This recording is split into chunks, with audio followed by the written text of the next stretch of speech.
It's our job as salespeople to help them see what the most important things about why they raised their hand, why they came to your open house, why they filled out that online lead, why they clicked for a home evaluation. It's our job to help them see that. So being able to talk about these topics that are very scary openly and honestly with compassion and empathy, because if you don't talk about it and the market does go down 10%, the buyer is going to come back and hate you. And you do not have a raving fan, you have somebody that hates your guts. On the flip side of it, if you talk about it and it doesn't happen, the buyer will say, well, hey, Vikram told me that this could happen, and I appreciate the honesty. Demonstrating your value in the inspection part, financing, negotiation, demonstrating your value even with agent-to-agent relationships. Does that not make a difference when it comes to getting your offers accepted? And does that not come into play when it comes to keeping deals together when there's 25, 35, 40% of deals falling apart in some markets right now? Of course it does. If the other agent hates you, are they going to work nicely with you in the playpen? No, they're not. I want to throw sand in your hair.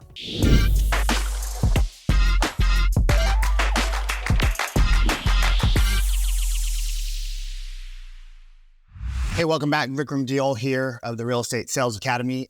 What we're going to be talking today about is buyer agency, because it's actually more difficult as a buyer's agent to show value for multiple reasons. And so I wanted to talk about first, before I go into a little bit of how do you build a gap with the buyer so that they can see that they have more of a need. I wanted to talk a little bit about why it's difficult for buyer's agents to show the need for a buyer to sign agency. One, a lot of agents have said for years, if not decades, that the seller pays them, right? I was even listening to an interview on a very well-known Tom Ferry podcast where the agent, right, they did 400 transactions last year. So a top agent was saying in her buyer's presentation that the commission is paid by the seller.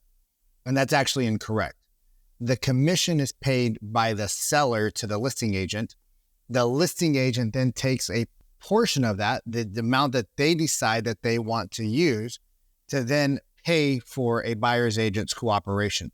It's the listing agent who pays out of their commission to the buyer's agent. Because when I've done both sides of the transaction, I kept the entire fee, right? Whatever it was, 5, 6, 7%, 5% and a 2% bonus. Right? Whatever that fee was, I would keep for myself. So it's not the seller, it's the seller pays the listing agent then pays the selling agent or the buyer's agent for help to find the buyer. Now, okay, that's one part. There's a few things that agents need to do better, right? One is we need to demonstrate, like in a listing presentation, you're going to demonstrate your marketing. You're going to show them good pictures versus bad pictures. You're going to show them an expired listings setup versus your listing setup, right? These are things you're going to do as a good listing agent. You're going to show them that there is a process from contract to close. Okay, so once we get the property under contract, there's certain things we do. We manage the timelines for inspections. We manage the appraisal. We manage the title and escrow or the attorneys. We manage this, and this. Right? Because deals don't fall apart until a deal is ratified, until a buyer and a seller agree with signatures that they're going to do a deal together. So the deal can only fall apart contract to close. But in this economy, the next 12 to 24 months, I have some people saying that in their MLSs and their marketplace, 35% of the deals over the last 90 days have fallen apart, right? That's where the buyer's agent, the selling agent, and the listing agent were not able to keep the deal together for a multitude of reasons. So when you sit down with the buyer, you want to have better conversations going into it. You want to talk about the uncertainty in the market, the volatility, the high costs. You want to talk about if they find a better interest rate, they can always refinance the property, right? If prices go up, it's better to buy now. But you should also talk about the market could bottom out, right? The market might fall out. And that is a possibility. There is a possibility of a price correction if we see a major recession in the economy. If you don't talk about that, if the prospect has a concern and you only show the good side, you're not being a trusted advisor. That is not what an advisor does.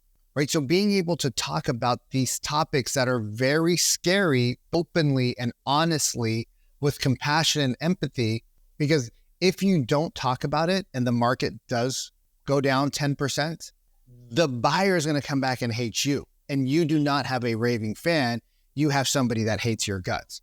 On the flip side of it, if you talk about it and it doesn't happen, the buyer will say, well, hey, Vikram told me that this could happen. And I appreciate the honesty because I was still going to buy a house because as you're going to see in the next section, the gap building section, I needed to buy a home for these reasons. All right. So being able to demonstrate these things is going to be very valuable as a buyer's agent because you can't just say stupid things like date the rate, marry the house. What the does that even mean? That's the dumbest shit ever. Whoever came up with that at some conference was like, oh, that sounds great. My mom was listening to that, right? I was at my parents' house a few months ago or maybe last year and she heard that. Some agent it was a big rave.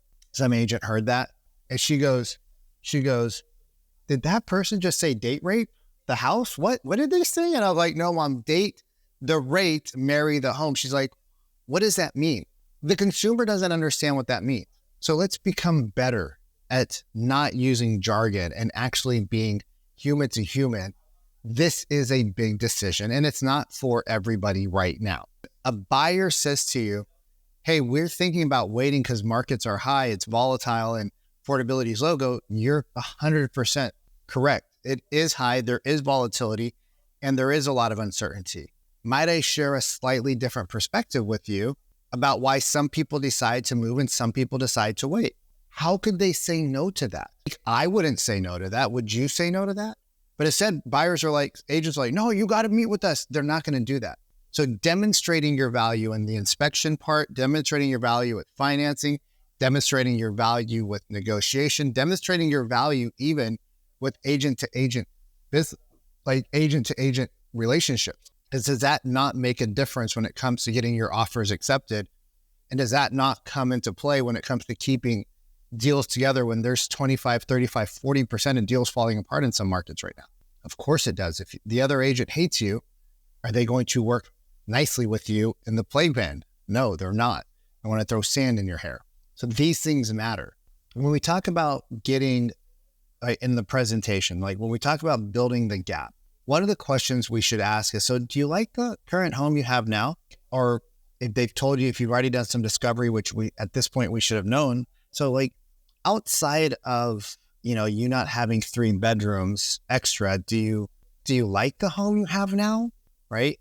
So outside of the fact that you don't have do you like the home you have now other than the lack of an office? Oh, we love our home. Oh, what do you like about it? Well, we love the fact that it's got the 3 bedrooms that we remodeled. They're all decked out the way the kids love them. We remodeled the kitchen. We opened it up. We added the soft close drawers. We did this, we did that. And they're going to start to tell you the things they like. We love how the kitchen opens to the living room and then the living room opens to the backyard. We love the proximity to the park. We love how close it is to the school, right? Okay, cool. Well, now we have some information. So now if they're renting, we're going to have some different questions, but we're going to come down to here. Like, oh, what else do you like about it? Hey, what else do you like about the home? Oh, we want them to get excited about them, right? And then we're going to hit them with this question. I mean, it sounds like things are going fairly well in your guys' house. Is there anything you would change about the property if you could? Right now, they're going to start to give you the motivation, right? Well, we love that it's so close to school, but it's really far from grandma. And the problem with that is that grandma is actually really sick, and grandpa died a couple of years ago, as we told you, and grandma's starting to get dementia. Grandma's starting to slow down. Grandma's slipping, right? She's forgetting where she put stuff. So like now that she's home alone, we're more and more worried. So we're traveling to see grandma 3 or 4 times a week. Oh, and how far is grandma? Grandma's like, right. So now we're going to clarify, right? We're going to probe and clarify. So how far is grandma? You said you're going 2 or 3 times a week. Yeah. Okay. And where's grandma at? Oh, grandma's clear across town, up the hill, it could take anywhere from an hour with no traffic to an hour, hour and a half, one way with traffic. Okay. And we still don't know why that's a problem, right? We still don't understand why that's a problem. So now we're going to be like, oh, well, and you said you guys are going 3 or 4 times a week. How long have you been doing that for? Oh, for about 4 or 5 weeks now, or 4 or 5 months now, right? 4 or 5 months. And you go, oh, has that had any impact on you guys? What's the impact of having to visit grandma 3 or 4 times? What is that? 3 times 2 hours, 6 to 8, 10, 12 hours a week of driving.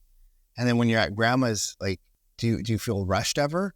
Oh yeah, we're always rushed because we got to get back to the kids, or we got to bring the kids with us. So instead of the kids playing with their friends, like, right, it's just a lot. Okay. And how's that having like an impact on your day-to-day life?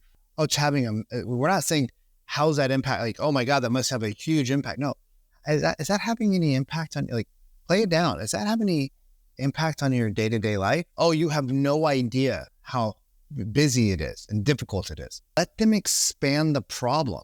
Let them expand. Okay. So if nothing changes and you don't move and grandma doesn't move, and let's say, unfortunately, right, like, I hate to say it, but like she continues to deteriorate, and you promised her that you wouldn't put her at her home, and you and your sister are far apart, like she's in LA and you're the one that has to take care of her.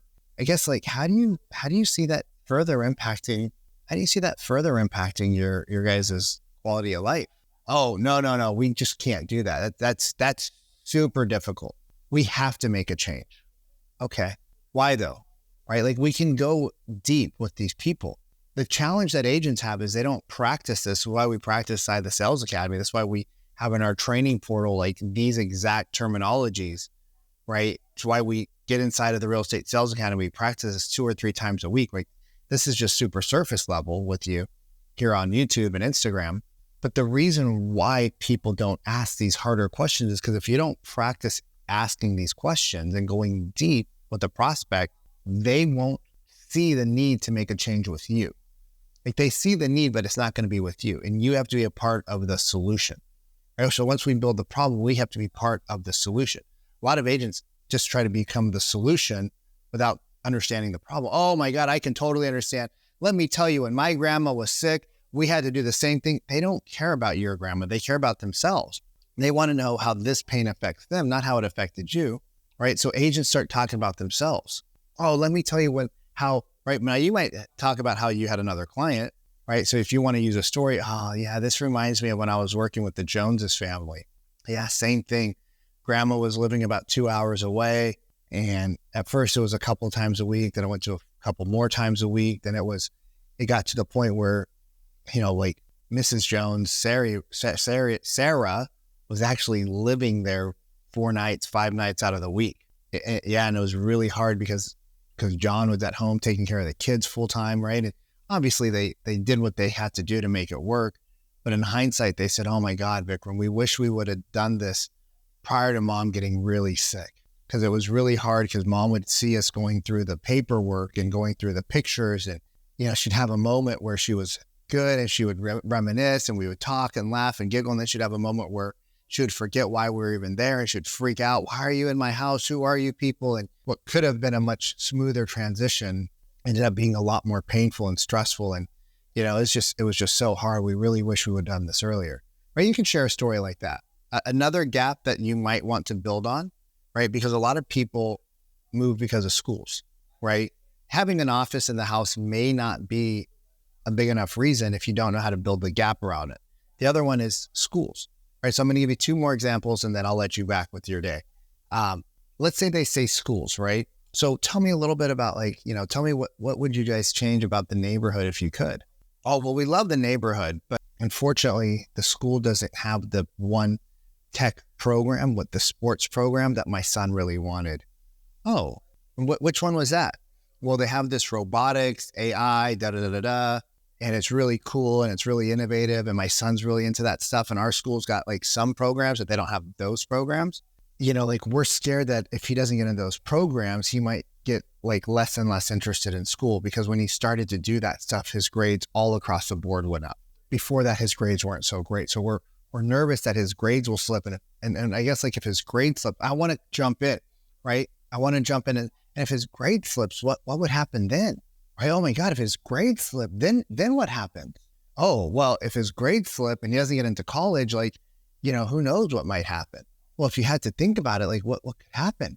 Well, he might lose, if he doesn't get the grades, he might get kicked off of the football team.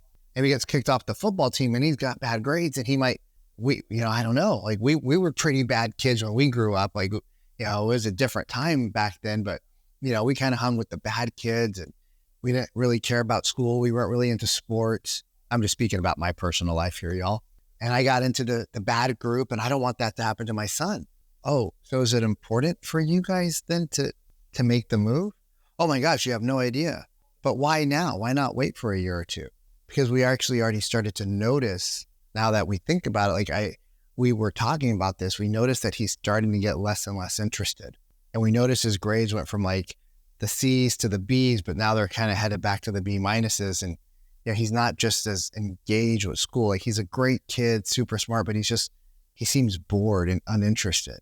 Oh, okay. So I guess you would say it is important then for us to try to possibly find you guys a home in that new school district that might not fit all of the parameters you're looking for just due to affordability, but maybe you guys can get into the home and either upgrade the property, or maybe in a couple of years, if there's a lot of appreciation, maybe you can pull some of that equity out and go find a different house or something like that. Like, we can discuss the different options, but I guess would you say it's important for you guys to start looking for stuff in the neighborhood then?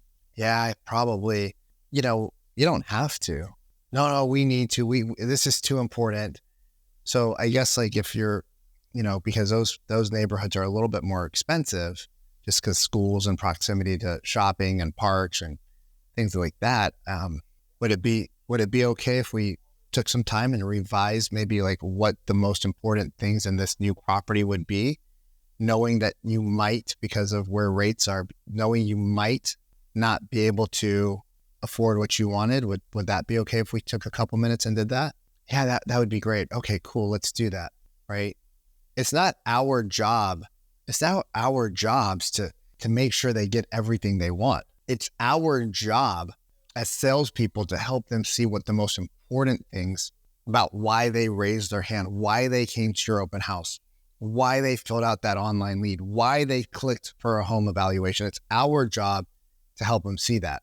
So we did schools, we did grandma. Oh, let's talk about space, because this is a common objection that comes up with buyers. We could just make our current home work. It's not that big of a deal. We can just make our current space work, and 100% they can. And so you could say something like, yeah, 100%, a lot of like some people we work with do try to make their current home work. And I guess I don't know if that would be a viable option for you guys or not yet. This is just one way of doing it, right? There's a lot of ways to do this. I guess, would it be okay if we talked about maybe like a different perspective? Sure. So what happened? Let's say hypothetically, right? Like, you guys aren't able to make this work, or let's be even more realistic. Do you really want to be living in a home while doing a renovation, picking out the colors, picking out the doorknobs? I know it sounds fun on HGTV, but when you're 6 months into a big dust storm every day and there's banging and there's construction and there's saw sounds, like, is that something that you would be willing to do for the next 3 to 6 months if you had to? Well, we really wouldn't want to do it. Okay, so let's put that onto the side. Let's talk about the current home. A lot of people try to make it work. How long have you guys been thinking about possibly moving? Since 2022? Wow, almost two years almost? Yeah. And what prompted you to start thinking about it? Well, like, I work from home. My wife started working from home too. She started her own business. So now she's at home, and whenever the kids are gone, she's working, she's on calls, she's doing content, she's doing her thing, which I'm super supportive of. And she supports me. It's just when I'm on a Zoom call, or I'm talking to a client, or I'm talking to my boss and she's on a call, right? It becomes very loud in the home. And then when you bring the kids back home, even if like she's not working, if she takes a call, right? Entrepreneur, she has to take a call and I have to take a call and the kids are home. Well, she might be in the bedroom. We have a little office set up there, and I'm in the living room, and now the kids are being told to be quiet. And because we don't have like a huge yard, the kids end up going to the neighbor's home. Again, we don't know why that's a problem. We know that's painful, but ooh, wow, that sounds a little painful, I guess. And they're gonna be like, oh, you have no idea. You have no idea how painful it is, right? Or, well, and you said this has been going on for almost 2 years now, right? Almost 2 years now? Yeah. Is that having any impact on your day-to-day activities in the house? Or is that having any effect on your relationships inside of the home? Or do you like how you're having your kids go to the neighbor's house? God knows what they're watching on TV and kind of music they're listening to. Oh my God, you don't understand. My wife and I talk about that all the time. I'm like, babe, what if they're watching politics? Or what if they're watching this? Or what if they're watching that? And we don't want our kids being exposed to that. Or what if they eat different types of food that, is high processed foods? And what if they're not doing their homework, right? Oh my God, what if? Is that like, would that have any impact on your kids? Oh my gosh, so much. Well, how do you mean? Here's a great question. How old are your kids again? 12 and 11. Oh, wow. So I guess you guys, let's say they go away for college, only have like 5 or 6 more summers before they leave the house. Now, if they say, well, they want to wait, yeah, no problem, guys. How long did you guys want to wait before you had your kids back in the home, right? How many more summers, right? How many more summers do you want your kids to be at the neighbor's house versus at home with you guys? Well, we don't want them there. Okay, right? And how do you see how the gap is so big? See how the gap is so big, right? Well, let's say we can find you a home, right? Maybe not the perfect dream home you wanted to be in or the perfect dream neighborhood you wanted to be in. Let's say we can find you, though, the dream property that's 15 minutes away from your friends and, the people you guys care about the most. But it's big house, big yard, office, the space you want, right? Great school still, because I know that you said that was important. And let's say maybe it's a little bit farther than you want it to be, but you get to spend the time with your kids that right now you're missing out on. I guess, is that a possibility? Well, I mean, when you put it like that, if we were able to be with our kids more, I guess that's, honey, is it? What do you think? Is that more important than being close to the Johnsons? Well, I'm going to miss the Johnsons a lot. Yeah, me too. But I miss our kids every day. I do too, honey. Well, what do you guys think we should do?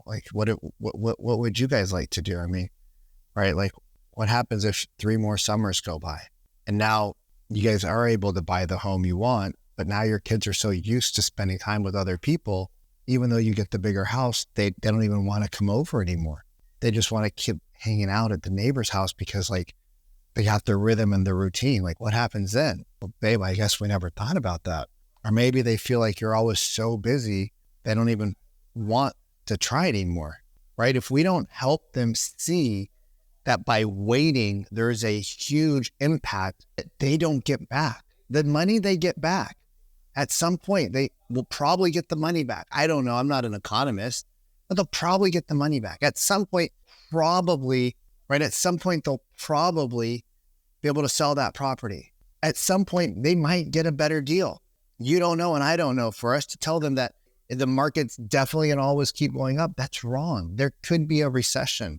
Property prices could go down. And when property prices go down, and you tell them this in your buyer consultation, you say, hey, look, and if property prices do go down, remember, we're not buying for the 2 years. You guys are buying to get your family back. So pricing going up or going down, you shouldn't let that impact you, right? Let's get you what you're comfortable in, what you can maintain. If the air conditioning goes out, if the heater goes out, if you need to do a roof repair in 5 years because of something happened in a storm, let's get you something that you'll be able to comfortably maintain in a good area, but it gets you everything you needed in the property. And don't worry about the market fluctuations. It's like a 401k. You don't look at it daily. Why? Because it doesn't matter until you're ready to take the money out. So let's not worry about the prices as much because we don't control that, right? Let's figure out what we can get you the best of. And again, if you guys decide not to buy, right? Let's go look at 3, 4, or 5 properties. Let's see what's available. And if nothing sparks your guys' interest and you decide, hey, it's better for us to try to figure this out here, then at least you guys have made the best choice for your family. Do you see how the conversations are different? Hey, how many beds do you want? 3 bed, 2 bath. Are you pre-approved? No, we're not a pre-approved. Well, when do you want to talk to our lender? I don't want to talk to your lender. Why? Because I don't have a reason to move. We're arguing. We're not seeing our kids. It's not a big deal. But then you make it a big deal. And all of a sudden now they have a problem. You have the solution. And now when you ask for a buyer agency, they're going to be like, oh my God, this person was the first agent who didn't ask us if we were pre-approved. This is the first agent who didn't ask us, are you working with another agent? Right? This is the first agent that actually seemed to care. And honestly, if you have a conversation with somebody like that, don't you care a lot more about their outcome than the person who has a surface level conversation? Anyways, this is what we practice on. This is what we train on inside of the academy. These are just snippets, right? Like these are snippets. If you want the advanced training, like the go deep and actually we write this out with our clients, like we script this verbatim, word for word, exactly what they should say, right? We meet multiple times a week so that you get plenty of time to role play, you get plenty of time to practice, you have plenty of time to ask questions. It's not like you meet every 30 minutes for a week or like every week or two, where you spend 10 minutes talking about your numbers, 5 minutes venting, and then you have 5 minutes to role play every 2 weeks, right? This is where we get to dive deep into your sales process multiple times a week, whether you're calling expireds or door knocking, even needing help booking appointments from people that call you, right? We have a lot of people that do very well, 12, 14, 16, 24, 36, 48 homes a year that don't even get every referral to book an appointment with them, right? And then when they start working with us, and everything increases across the board. So they have more time, more freedom, more money, right? They get to do more of the cool things they want, the vacations they want. They get to buy their parents something cool. Maybe they get to take their family to that first Hawaiian trip, right? And they don't feel guilty leaving their business. They don't feel like they're losing out on everything. So they leave, they shut off their phone, they're super happy, they're excited, right? So if you think that that might be something you'd like to get a sales audit on, right? If you want us to audit what you're saying or how you're saying it, there should be a link here for a strategy session. But if not, just in the comments, drop in freedom, right? Drop in the word freedom if you're on YouTube and not like Instagram, because this gets posted a lot of places. If you're on YouTube, not Facebook or something where you can't send me a direct message. If you send me a direct message, freedom, I'll send you a link for the next steps. But if you're on YouTube, just put in freedom or go to Instagram and we'll take care of you. I'll see you on the next one.